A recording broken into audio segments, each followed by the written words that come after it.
कैसे हैं आप सब। आई होप आप लोग सब ठीक है। मैं हूं इस वक्त फुट ओवर ब्रिज पे हज़रत निज़ामुद्दीन रेलवे स्टेशन के, और अभी हमारी ट्रेन लगाई नहीं गई है, लेकिन 6 नंबर प्लेटफॉर्म पे बता रहा है लगाई जाएगी। ज़्यादा टाइम बचा नहीं, आधा घंटा भी बचा नहीं और ट्रेन अभी तक लगाई नहीं गई है। तो थोड़ा ये यूनिक है कि क्यों अभी तक नहीं लगाई गई। खैर जो भी है, अभी नीचे चलते हैं, देखते हैं कब ट्रेन लगाई जाती है। फिर इसमें जर्नी स्टार्ट करेंगे हज़रत निज़ामुद्दीन दिल्ली से और जाएंगे हैदराबाद तक। काफ़ी बढ़िया ट्रेन है इस सेंस में कि आपको 2 रात 1 दिन लगता है।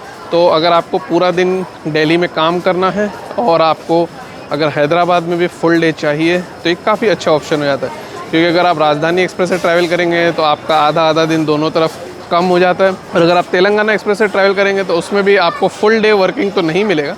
थोड़ा सा आपको पहले ही निकलना पड़ेगा 2 बजे तक अगर आपको ट्रेन पकड़ना है। मैंने उसमें जर्नी की है 3 AC में, आगे भी कोशिश करूँगा 2 AC या स्लीपर जिसमें भी मिलेगा तो उसमें भी ट्राई करेंगे। तो अभी अनाउंसमेंट हो गया है कि ट्रेन लगाई जाने वाली है, तो चलिए नीचे चलते हैं और फिर बोर्ड करते हैं। आज हमारी जर्नी है 2 AC में, उसमें मुझे नीचे की सीट मिली तो मैंने सोचा कि इसी में जर्नी स्टार्ट करते हैं। आइए देखते हैं कैसा रहता है हमारा सफ़र 12722 दक्षिण एक्सप्रेस हज़रत निज़ामुद्दीन से हैदराबाद तक।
तो भाई यहीं डोर के पास 5 नंबर सीट है मेरी। तो अभी सेटलिंग चालू है और कभी कभार यहाँ से ट्रेन लेट नाइट भी स्किप करती है जो न्यू दिल्ली से आती है। तो अगर ऐसा कुछ रहा तो वो भी मैं आपको दिखाता हूँ। और अभी खजुराहो हज़रत निज़ामुद्दीन वंदे भारत एक्सप्रेस शायद आने वाली, तो वो भी देखते हैं। और देखता हूँ कि भोपाल शताब्दी का स्टेटस क्या है, अगर वो पॉसिबल रहा तो वो भी आपके साथ शेयर करूँ। और फिर थोड़ा आराम करेंगे क्योंकि कल का दिन बहुत इंटरेस्टिंग रहना चाहिए।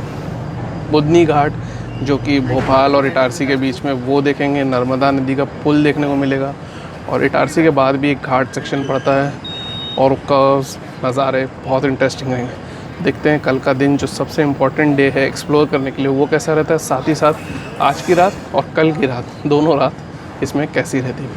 और फ़िलहाल बेडिंग वेडिंग रखी, तो चलिए बेडिंग रेडी कर लेता हूँ। और अगर कोई स्किप हुआ ट्रेन का तो वो भी आपके साथ शेयर करता हूँ। और फिर देखते हैं डिपार्चर हमारी ट्रेन का, जो कि मेरे समझ से टाइम पे ही होना चाहिए।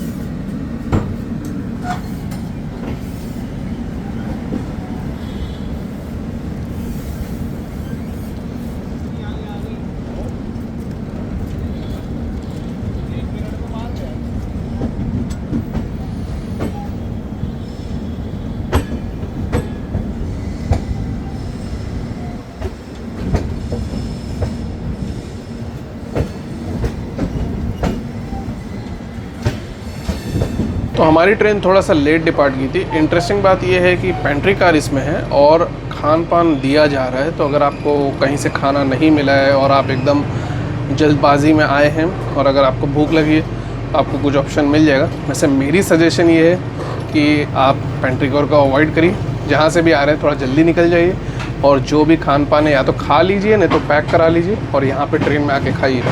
क्योंकि पेंट्री कार की क्वालिटी, प्राइसिंग, और इतनी रात को अगर वो कुछ भी अनसर्टेन प्राइसिंग देगा तो आप कहाँ उसको आर्ग्यू करेंगे। 139 पे कंप्लेन कर सकते हैं, रेल मदद पे भी कंप्लेन कर सकते हैं, लेकिन आप ज़रा सोचिए, ये लॉजिकली थोड़ा सा सही नहीं लगता कि आप ट्रेन में आए और फिर आप खाना खाएँ और उस पर हुज्जत करें और फिर सही प्राइसिंग के लिए आप आर्ग्यू करें। तो अवॉइड करिए, वो बेस्ट है। मैं तो जनरली पेंट्री कार का खाता ही नहीं, क्योंकि मुझे उनके क्वालिटी पे ही भरोसा नहीं।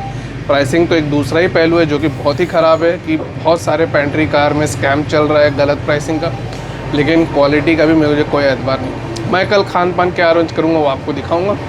और अभी आपको वंदे भारत की क्रॉसिंग दिखाता हूँ। तो वो अभी हमसे क्रॉस करेगी, तो चलिए वो चेकआउट करते हैं। और फिर अगर जागता रहा तो मैं आपको भोपाल शताब्दी भी ज़रूर दिखाऊंगा, नहीं तो मिलते हैं सुबह।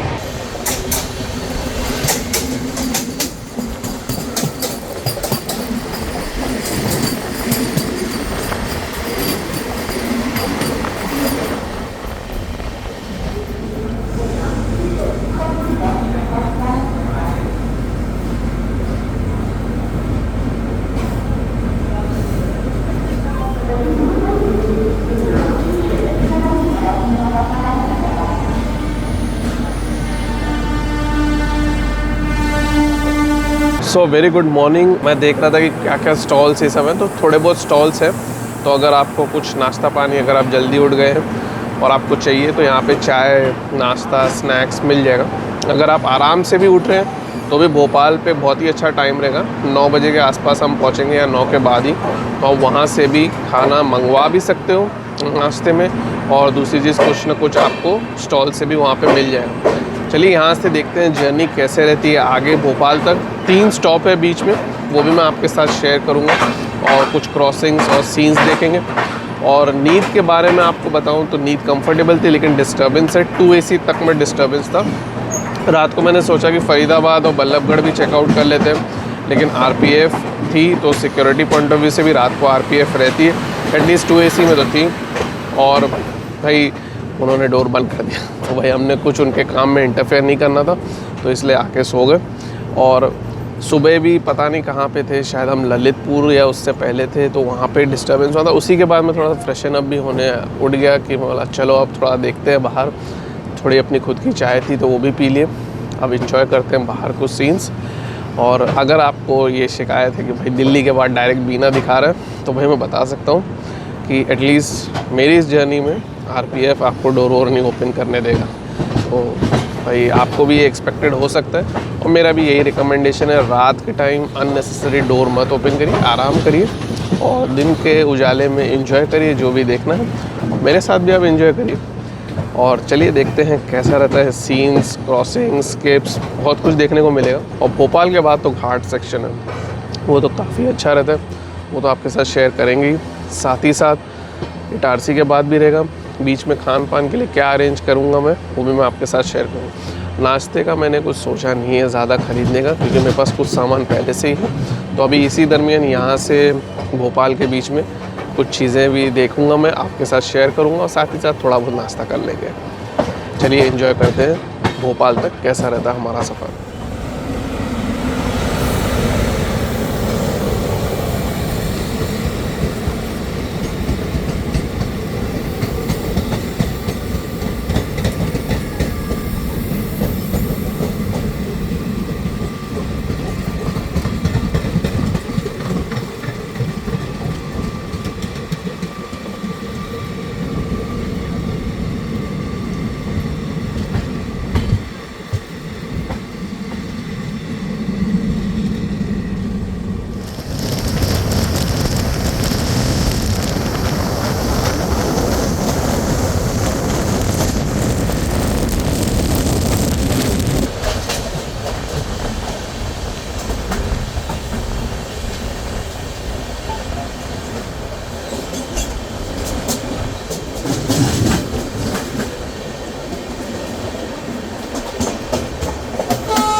कह रहा है गोलू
क्या ज़बरदस्त सुबह रही है। अभी 3 घंटे भी नहीं हुए हैं सुबह मुझे उठ के, और एक से एक नज़ारे, स्किप्स और स्टॉप्स भी देखे, और क्रॉसिंग तो सबसे फैंटास्टिक, टॉप स्पीड पे काफ़ी देर तक पैरेलल रन मुंबई CSMT जाने वाली अमृतसर मुंबई CSMT एक्सप्रेस के साथ। और अभी वो हमारे आगे जा चुकी है। हम एक्चुअली बिफोर टाइम हो गए हैं, तो हम अब निशातपुरा के पास रुके हुए हैं, और यहाँ पे हम काफ़ी देर तक रुके रहेंगे, क्योंकि अभी सबसे पहले Amritsar Mumbai CSMT express Bhopal junction पहुंचेगी, और हमसफ़र एक्सप्रेस जो आगे करीबन 15-20 मिनट से खड़ी है, उसके बाद आई थिंक उसे पहुंचाया जाएगा, क्योंकि उसकी स्केड्यूलिंग हमसे आगे ही है, और वो तो आगे ही रहेगी नागपुर तक।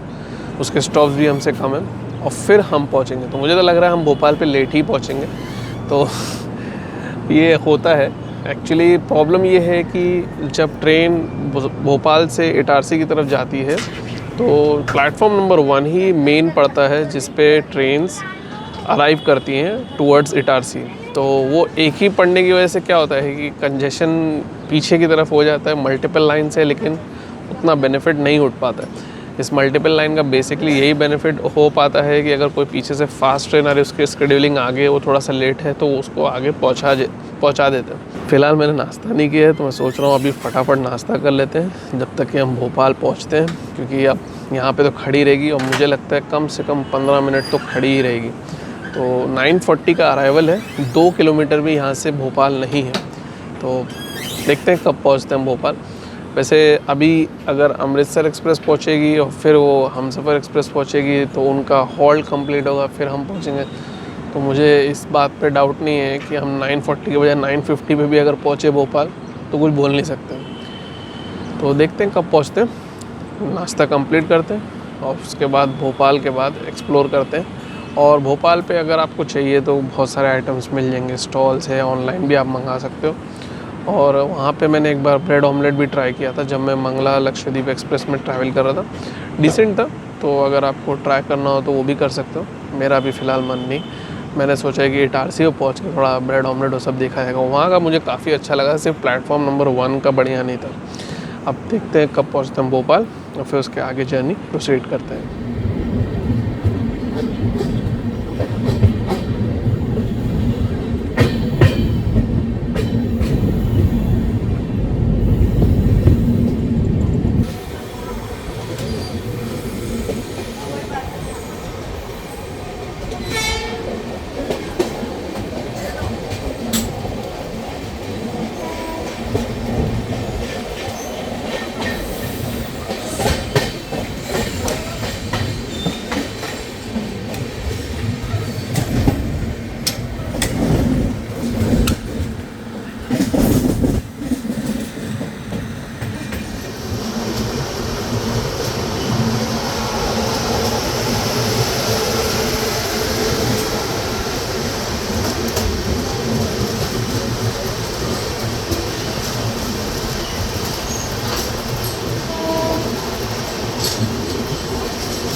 रास्ता कंप्लीट कर लिया है और इसी बीच में हमने दोनों स्टॉप देखे जो कि भोपाल के सबसे 2 बड़े स्टेशन हैं और दोनों पे हमें एक ट्रेन देखने को मिली जो कि है पंजाब मेल और अमरकंटक एक्सप्रेस। अब चलिए यहाँ से डायरेक्ट है स्टॉप नर्मदापुरम जो कि पहले होशंगाबाद कहा जाता था और उसके बाद आता है अगला स्टॉप इटारसी। तो देखते हैं कैसा रहता है हमारे ये रन। इस बीच में घाट सेक्शन भी देखने को मिलेगा, नर्मदा नदी भी देखने को मिलेगी, तो मैं वो सब आपके साथ शेयर करता हूँ। और इटारसी पे मैं जनरली ब्रेड ऑमलेट लेता हूँ, तो मेरा प्लान यही है कि इटारसी पहुँच के ब्रेड ऑमलेट लेंगे, 2 लेंगे 3 लेंगे, जैसा भी रहेगा खा के पहले ट्राई करूँगा, अच्छा रहेगा तो और ले लेंगे और फिर उसी को हमारा दोपहर का खाना बना लेंगे, क्योंकि मुझे वो सेफ़ लगता है। इंस्टेंट बनाते हैं और उसमें कुछ एक्स्ट्रा स्पाइस ऐसा कुछ नहीं रहता, बेसिकली ऑमलेट और थोड़ा सा तेल और ब्रेड के पीसेस रहते हैं, तो मुझे ठीक लगता है और बहुत ज़्यादा आपको पैसा भी देना नहीं पड़ता है, तो इसलिए मुझे वो ऑप्शन हमेशा बहुत ही बढ़िया लगता है। जब भी ट्रेन इटारसी क्रॉस करती है मैं जनरली वो लेता ही। तो आज देखते हैं कैसा रहता है। प्लेटफॉर्म नंबर 1 पे अच्छा नहीं रहता है तो वो मुझे पता है, तो वो आपके साथ ज़रूर शेयर करूँगा। फ़िलहाल एंजॉय करते हैं हमारा आगे का रन इटारसी तक कैसा रहता है, कुछ इंटरेस्टिंग सीन्स, स्केप्स और क्रॉसिंग्स के साथ।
तो वो था हमारा रन इटारसी तक, और इटारसी पे आपने देखा हमने वंदे भारत से मुलाकात की, जो रेवा से रानी कमलापति जाती है।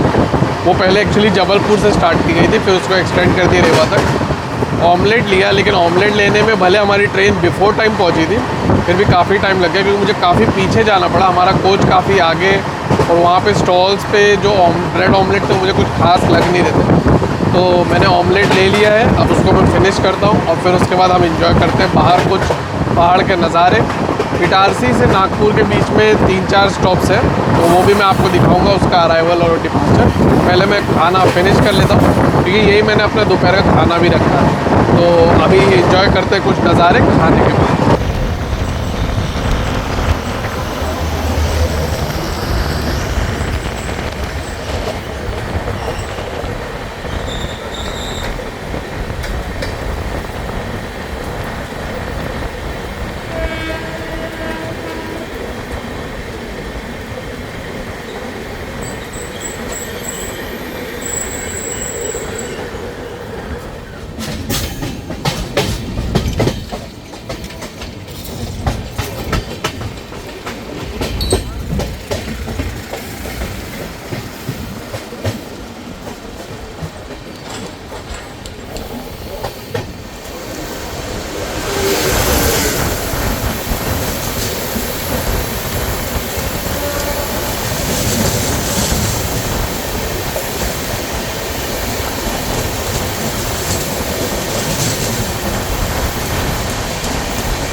तो खाना आना हो गया कंप्लीट, और इसी दरमियान मैंने आपको कुछ क्रॉसिंग्स भी दिखाई 2 ट्रेन से। और काला आकर पे काफ़ी सारा काम हो रहा था, और घोरा डोगरी पे हमारी मुलाकात हुई है पातालकोट एक्सप्रेस से। हमारी ट्रेन का भी क्लियरेंस दे दिया है। अब थोड़ी देर में होगा स्टार्ट घाट सेक्शन, तो वो एंजॉय करते हैं। उसके बाद हम पहुँच जाएंगे हमारे नेक्स्ट स्टॉप पे, जो कि है बैतूल। चलिए देखते हैं कुछ इंटरेस्टिंग कर्व सीन्स और टनल्स, और देखते हैं कैसा रहता है ओवरऑल ये घाट सेक्शन इस काफ़ी गर्म दोपहर में।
हमारी ट्रेन बैतूल पहुंची है ऑलमोस्ट 1:45 बजे और अब चलने वाली है। और आई होप आपको जो घाट सेक्शन दिखाया था वो मज़ा आया। मुझे तो काफ़ी इंटरेस्टिंग लगता है। काफ़ी गर्म है, लेकिन मध्य प्रदेश जब पूरी तरह से ठंड नहीं आई रहती है तो दोपहर में काफ़ी गर्म हो जाता है। अभी देखते हैं मैसूर जयपुर की क्रॉसिंग, और उसके बाद मैं थोड़ा सा फ़ोन को चार्ज कर लूँगा क्योंकि बैटरी काफ़ी ज़्यादा कम हो गई है। तो फिर उसके बाद हम देखेंगे अपना अगला स्टॉप जो कि है आमला जंक्शन, और फिर उसके बाद एक स्टॉप पड़ता है और फिर हम पहुंचेंगे नागपुर। जो नागपुर से पहले का रन है वो आई थिंक ऑलमोस्ट 100 किलोमीटर्स का नॉन स्टॉप रहेगा, तो वो भी इंजॉय करेंगे। वंदे भारत की भी क्रॉसिंग होगी हमारी जो नागपुर से इंदौर जाती है। तो काफ़ी कुछ है देखने के लिए, इंजॉय करते हैं और देखते हैं कब हम पहुँचेंगे अपने अगले स्टॉप पे। फटाफट पहले थोड़ा सा चार्ज कर लेता हूँ, तब तक आपको दिखाता हूँ मैसूर जयपुर की क्रॉसिंग और फिर पहुँचते हैं अपने अगले स्टॉप पे।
वो तो हमारी ट्रेन का फाइनल स्टॉप नागपुर से पहले। और एक गलती हो गई थी जो आपने शायद पहले भी आइडेंटिफाई कर लिया अगर आप इस रूट से बहुत आए हो इस ट्रेन से। इटारसी से नागपुर के बीच में एक्चुअली 5 स्टॉप है, 4 नहीं है। मुझे लग रहा था घोड़ा डोंगरी, बैतूल, आमला और पांडुरना है, लेकिन मुल्तई भी स्टॉप है और इसीलिए मैंने आपको 5 स्टॉप दिखाए। और रनिंग पंक्चुअलिटी तो भाई बढ़िया रही है। जो आपको अभी छोटा सा एक कर्व सेक्शन वाला घाट सेक्शन दिखाया था, आई होप आपको अच्छा लगा। उसके जो कुछ खास शॉट्स थे मैंने दिखाए थे, लिए तो मैंने बहुत सारे सीन्स थे, लेकिन मैंने सोचा कि यार कुछ जो बेस्ट है वो आपको दिखाते हैं। और अभी हमारी थोड़ी देर में मुलाकात हो जाएगी आई थिंक बेंगलुरु राजधानी से। मेरे से एक और एक मिस्टेक भी ये हुई थी कि मुझे लग रहा था हमारी मुलाकात होगी नागपुर इंदौर वंदे भारत से, लेकिन आज वो ऑपरेट करती ही नहीं, क्योंकि मैं भूल गया था आज संडे है। तो अगर आप संडे को इस ट्रेन से ट्रैवल कर रहे हैं तो वो वाली वंदे भारत एक्सप्रेस तो आपको नहीं दिखेगी। खैर, बेंगलुरु राजधानी तो डेफिनेटली दिखेगी, तो अगर मैं उसको कैप्चर किया तो आपके साथ ज़रूर शेयर करूँगा। और फिर देखते हैं हम कब पहुँचते हैं नागपुर। इस ट्रेन से अगर आप जा रहे हैं तो आपको डायमंड क्रॉसिंग नहीं दिखेगी। डायमंड क्रॉसिंग अगर आपको देखनी है तो आपको वो ट्रेन यूज़ करनी पड़ेगी या ट्रैवल करनी पड़ेगी। डायमंड क्रॉसिंग अगर आपको देखनी है तो आपको वो ट्रेन से ट्रैवल करना पड़ेगा जो गोंडिया और रायपुर बिलासपुर की तरफ जाती है। अगर इस रूट पे आएंगे आप तो वो लाइन से टच नहीं होता है, वो डायमंड क्रॉसिंग एक्चुअली पड़ती है उस वाली लाइन पे। और अगर आपको खाना मंगाना है नागपुर पे तो अभी ऑनलाइन ऑर्डर कर लीजिएगा, क्योंकि मेरे समझ से इसके बाद आप अगर और इंतज़ार करेंगे तो ऑनलाइन ऑर्डर को थोड़ा सा एक वेट टाइम चाहिए रहता है। आई थिंक 2-3 घंटा डिपेंड करता है रेस्टोरेंट और आउटिंग के ऊपर, तो इस बात का ध्यान रखिएगा अगर आपको नागपुर पे खाना मंगाना है तो। और मेरे समझ से वो बेस्ट ऑप्शन है, क्योंकि अगर आप बल्लर शाह तक रुकेंगे, बल्लर शाह पे भी अच्छा खाना मिल जाता है। मैंने ट्राई भी किया है जब मैं ग्रैंड ट्रंक एक्सप्रेस में ट्रैवल कर रहा था, लेकिन तब 9 बज जाएंगे और अगर ट्रेन लेट हो गई तब फिर तो आप समझ लो कि जब तक खाना ना खाओगे तो 3 घंटे के अंदर तो फिर आपको सिकंदराबाद उतरना पड़ेगा, क्योंकि ट्रेन जनरली सिकंदराबाद हैदराबाद पे टाइम पे पहुंच ही जाती है।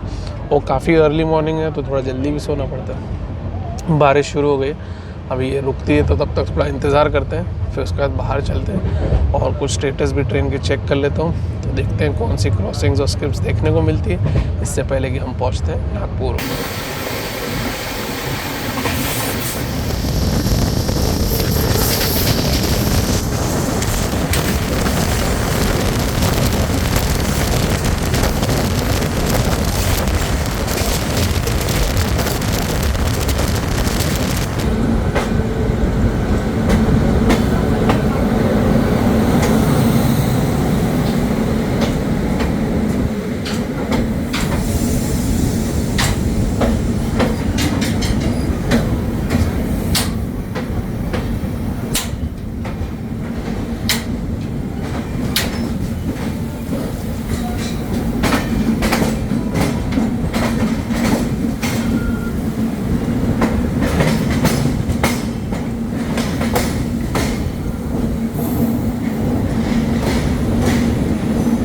तो हम पहुँचे हैं नागपुर बिफ़ोर टाइम, और अच्छा खासा बिफ़ोर टाइम पहुँच गए। इस शहर की बहुत ज़्यादा इम्पोर्टेंस है, इसे ऑरेंज सिटी भी कहा जाता है, और ये टॉप 5 सबसे बड़े शहर में आता है महाराष्ट्र के।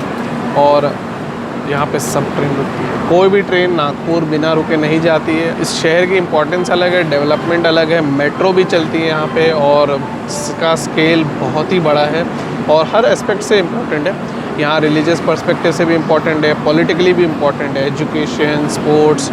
तो यहाँ का शायद क्रिकेट बोर्ड भी है जितना मुझे याद है। खैर, मैं क्रिकेट का इतना नॉलेजेबल इंसान नहीं हूँ, आपको अगर पता हो तो आप ज़रूर कमेंट सेक्शन में बताना। अब चलिए देखते हैं यहाँ से डिपार्चर कब होता है। मेरे समझ से टाइम पे ही होना चाहिए, लेकिन अपना वही स्केड्यूल्ड हॉल पूरा कंप्लीट करेगी और मेरे समझ से 10-15 मिनट तो ईज़िली रुकेगी, क्योंकि हम I think around like 10 minutes before time आए थे। अब देखते हैं यहाँ से डिपार्चर, जब तक रहती है दिन की रोशनी एंजॉय करते हैं। थोड़ा जल्दी सोऊंगा क्योंकि सुबह जल्दी उठना है। और मैं ये ट्रेन में पहली रात तो डिस्टर्ब गई है, दूसरी पे मुझे उम्मीद नहीं है, क्योंकि नागपुर और इससे पहले और अब इसके आगे भी प्रीटी मच जो लोग चढ़ते हैं वो ज़्यादातर हैदराबाद तक ही जाते हैं। तो वो भी एक्सपीरियंस मैं आपको ज़रूर शेयर करूँगा। खान पान का आपको पहले बताया, नागपुर पे मंगा लें, सबसे बेस्ट रहेगा। आपको वैरायटी, चॉइसेस और सही प्राइसिंग भी मिल जाएगी।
नागपुर के बाद वो थे हमारे 2 स्टेशंस जो मैं कुछ कैप्चर कर पाया अभी तक। अब तो रात हो चुकी है, सनसेट के भी ऊपर हो गया। एक्चुअली सनसेट तो सेवाग्राम से पहले ही हो गया था, जो उससे पिछला स्टॉप था। और पंक्चुअलिटी सो फार तो ठीक है। अब मैंने सोचा कि थोड़ा आराम कर लेते हैं, क्योंकि अगर ये इसी तरह से चली तो भरोसा नहीं है 3:30 बजे हैदराबाद को उतार दे, तो कुछ तो नींद ले लेते हैं। पिछली रात तो ऐसे ही थोड़ा डिस्टर्ब चली गई, तो देखते हैं आज की रात क्या होता है। और खान पान के रिलेटेड मैं तो अपना फ्रूट्स और थोड़ी सी छाछ लाया, तो वो पी लेंगे। और बस इसी पे आज दिन लाइट रख के एंड कर देंगे। अभी भी जब तक मैं जागता रहूँगा, जो भी स्टॉप्स आएगा वो मैं आपके साथ शेयर करूँगा। और साथ ही साथ अगर मुझे सिकंदराबाद नागपुर वंदे भारत एक्सप्रेस की क्रॉसिंग मिली तो वो भी मैं आपके साथ ज़रूर शेयर करूँगा। चलिए देखते हैं कुछ बचे हुए लम्हे इस जर्नी के, क्योंकि जब सुबह उठेंगे तो मेरे को लगता है सिकंदराबाद पे तो चाव रहना चाहिए, लेकिन अगर गहरी नींद में रहा तो पता चला हैदराबाद पे ही उठने को मिल रहा है। जो भी रहेगा वो मैं आपके साथ शेयर करूँगा। अगर सिकंदराबाद पे भी उठा तो सिकंदराबाद पे आपको ज़रूर दिखाऊँगा कि अर्ली मॉर्निंग कैसा दिखता है। जैसा भी रहेगा आपके साथ शेयर करूँगा। और साथ ही साथ फाइनली मैं आपको एक रिव्यू भी दे दूँगा कि अगर आप इस ट्रेन से जर्नी कर रहे हैं तो कैसा लगेगा। एक चीज़ मैं अभी बता सकता हूँ, आपको ऐसा लगेगा कि दिल्ली से हैदराबाद के लिए ये बहुत लंबी जर्नी। शुरू में मैंने कहा था कि भाई इससे अगर ट्रैवल करेंगे तो 2 रात 1 दिन का सफ़र है, तो आपको दोनों जगह वर्किंग डे मिलेगा। तो वो तो बात अभी भी स्टैंड करती है, वो बेनिफिट तो है। लेकिन अगर आपका हैदराबाद में घर है या आपकी होटल की बुकिंग है या कोई ऐसा ऑफिशियल स्टे है जिसमें आपके कंपनी ने कुछ आपका अरेंजमेंट कर रखा है, फिर कोई फ़ायदा नहीं। तेलंगाना एक्सप्रेस, राजधानी, टोरंटो या इवन फ़्लाइट से अगर जाना हो, आप अफोर्ड कर सकते हो तो चले जाइए, वो बेहतर ऑप्शन है। ये आपको ज़रूर फीलिंग देगा भाई कितनी लंबी जर्नी है। और टू बी फ्रैंक, हम सिर्फ दिल्ली से हैदराबाद जा रहे हैं। सिर्फ तो नहीं बोलना चाहिए, दिल्ली से हैदराबाद कोई शॉर्ट डिस्टेंस तो नहीं है, लेकिन फिर भी कंपेयर टू दूसरी ट्रेन आपको ये डेफिनेटली फीलिंग है। ख़ास तौर से अगर आपने बाकी कोई भी 3 ट्रेन में या तीनों ट्रेन में सफ़र किया हो, तो ये तो आपको ऐसा लगेगा भाई चले ही जा रहा है मामला। खैर अभी मैं थोड़ा आराम करता हूँ, जो भी छोटा मोटा खान पान करके।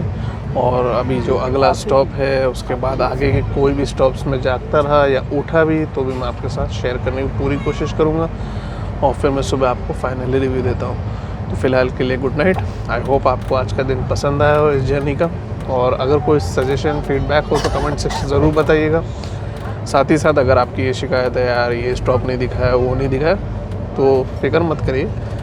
मैंने यही रूट यानी कि नागपुर से सिकंदराबाद तक तेलंगाना एक्सप्रेस, राजधानी एक्सप्रेस, टोरंटो एक्सप्रेस में कवर किया है। तो आप तीनों ट्रेन चेकआउट कर सकते हैं, तीनों का ही अलग एक्सपीरियंस है।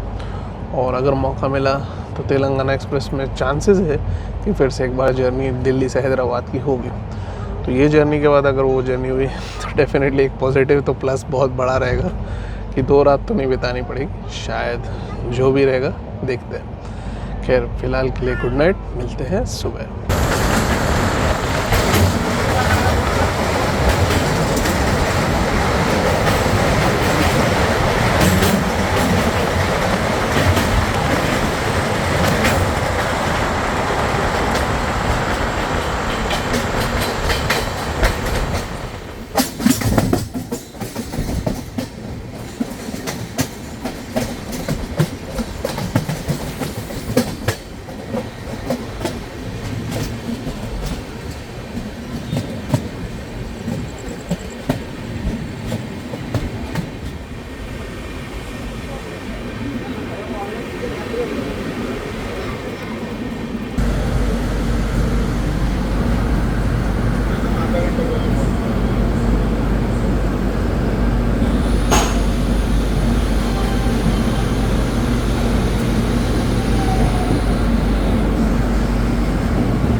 तो हम पहुँचे हैं 3:30 बजे हैदराबाद, यानी कि 20 मिनट बिफोर टाइम।